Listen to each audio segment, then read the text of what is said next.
Graça e paz em nome de Jesus. Seguindo em nossa série de meditações sobre os evangelhos, meditaremos hoje sobre a prática da justiça nos preceitos religiosos. O ensino faz parte do Sermão do Monte, proferido pelo Senhor Jesus. Nosso texto é Mateus capítulo 6, versos de 1 até o 18. O versículo central é o primeiro. Guardai-vos de exercer a vossa justiça diante dos homens, com o fim de serdes vistos por eles. De outra sorte, não tereis galardão junto ao vosso Pai Celestial. A justiça, queridos irmãos, não deve ser exercida para que sejamos elogiados pelos homens, mas porque somos servos de Deus. Jesus cita 3 preceitos religiosos de muito valor no judaísmo: as esmolas, a oração e o jejum. Como estes preceitos devem ser observados pelos discípulos? Quanto às esmolas, versos 2 a 4, diz assim: Quando, pois, derdes esmolas, não toqueis trombetas diante de ti, como fazem os hipócritas nas sinagogas e nas praças, para serem glorificados pelos homens. Em verdade vos digo que eles já receberam a recompensa. Eu, porém, vos digo: ao dares a esmola, ignore a tua mão esquerda o que faz a tua direita, para que a tua esmola fique em secreto, e teu pai que te vê em secreto te recompensará. Esmola é a concessão de uma parte, seja em dinheiro ou de um bem dado a um necessitado. O que é justo, digno e correto é fazer isto sem que os outros percebam, para não correr o risco do doador ser o centro das atenções, pois quem precisa da ajuda é o necessitado. Ajudar, portanto, não é ação nobre. Ajudar é obrigação de quem pode fazer isto. A segunda prática, a da oração. E quando orardes, não sereis como os hipócritas, porque gostam de orar em pé, nas sinagogas e nos cantos das praças, para serem vistos dos homens. Em verdade vos digo que eles já receberam a recompensa. Tu, porém, quando orares, entra no teu quarto e, fechada a porta, orarás a teu pai que está em secreto, e teu pai que vem em secreto te recompensará. E orando, não useis de vãs repetições como os gentios, porque presumem que pelo muito falar serão ouvidos. Não vos assemelheis, pois, a eles, porque Deus, o vosso Pai, sabe o de que tendes necessidade, antes mesmo que lhe o peçais. Versos 5 a 8. Orar é falar com Deus, é relacionar-se com Ele. O entrar no quarto tem a ver com a concentração, com a conexão com Deus. Por isso, não é a quantidade de palavras que toca o coração do Senhor, mas a sinceridade, a necessidade, o objetivo da oração é, portanto, a dependência de Deus. Então, Jesus oferece um modelo muito simples de oração. Ele disse: portanto, vós orareis assim. A primeira parte que deve constar na oração é o pedido direcionado a Deus, o Pai. Deus é Pai, é soberano, autoridade máxima, o único que pode ouvir e atender à súplica dos seus filhos. Digam: Pai nosso que estás nos céus.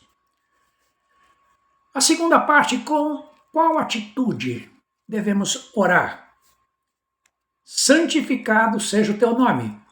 Deus é santo, altíssimo, perfeito. Reverência e honra devem ser as nossas atitudes. Humildade e submissão devem ser vistas em quem ora.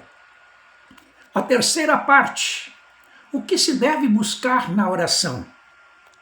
Venha o teu reino, ensina Jesus. Faça-se a tua vontade, assim na terra como nos céus. A santa e perfeita vontade de Deus.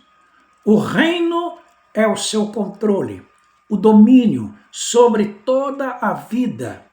Portanto, a decisão de quem ora é de sujeição à vontade de Deus.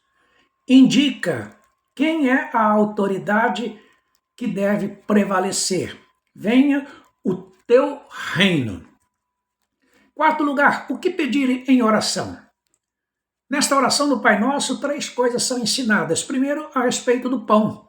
O pão nosso de cada dia, dá-nos hoje. Deus dá a liberdade para os seus filhos pedirem o que precisam.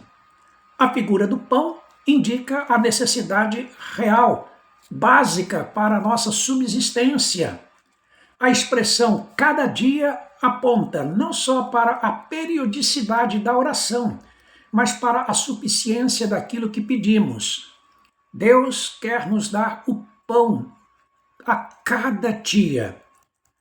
A segunda coisa que podemos pedir na oração é o perdão dos pecados. E perdoa-nos as nossas dívidas, assim como nós temos perdoado os nossos devedores.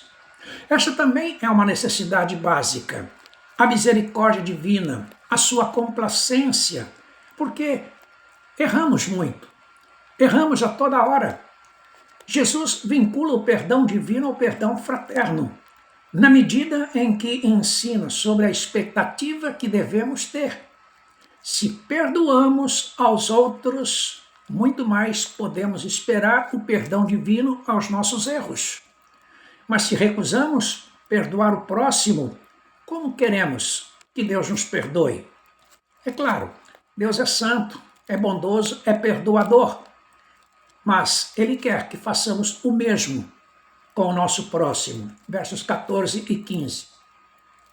Na oração também podemos pedir por livramento. E não nos deixes cair em tentação, mas livra-nos do mal. Tentação é perigo que sofremos a toda hora. Só Deus mesmo pode nos guardar de cair na tentação, de sucumbir diante das adversidades da vida. Precisamos aprender a recorrer a quem pode nos livrar.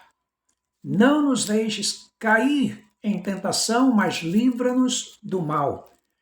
A expressão seguinte é: pois teu é o reino, poder e a glória para sempre. Não consta nos melhores manuscritos, porém consta em outros, e não traz prejuízo algum na oração, muito pelo contrário, enriquece e enaltece a Deus, além de conscientizar o homem de que o reino, o poder e a glória não são dele, mas de Deus. Deus é quem deve ser exaltado em todas as coisas. Tudo é dele, tudo é por ele e para ele.